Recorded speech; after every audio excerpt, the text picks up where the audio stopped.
கிறிஸ்துவுக்குள் மிகவும் பிரியமான தேவனுடைய பிள்ளைகளே, கடந்த நாட்களிலே நாம் காவலாளன் அல்லது மேய்ப்பன் போஷிக்க வேண்டும், அவர்களுக்கு நல்ல ஆகாரத்தை கற்றுக் கொடுக்க வேண்டும் என்று சொல்லி நாம் படித்தோம். அதே சமயத்தில் ஒரு மேய்ப்பருக்கு இருக்கிற ஒரு கஷ்டங்கள், சிரமங்கள், அதாவது பாஸ்டருக்கு, சபையை, மந்தையை, ஆத்மாக்களை மேய்க்கிற, போதிக்கிற, நடத்துகிற ஒரு பாஸ்டருக்கு இருக்கிற சிரமத்தை நாம் கவனிக்காமல் இல்லை.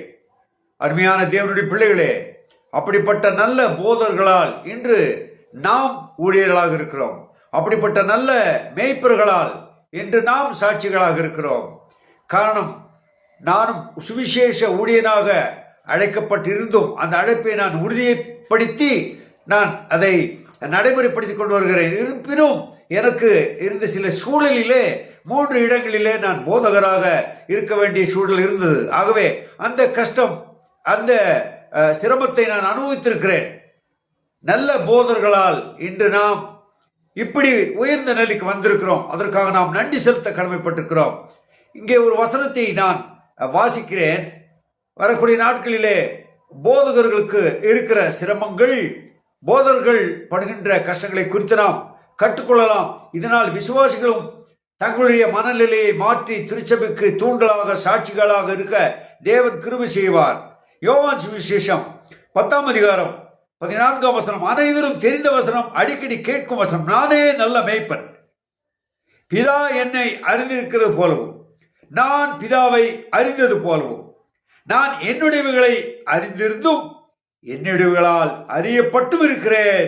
ஆடுகளுக்காக என் ஜீவனையும் கொடுக்கிறேன். யோவான் 10ஆம் அதிகாரம் 14, 15ஆம் வசனங்களை நாம் வாசிக்கிறோம். 16ஐயும் வாசிக்கலாம்.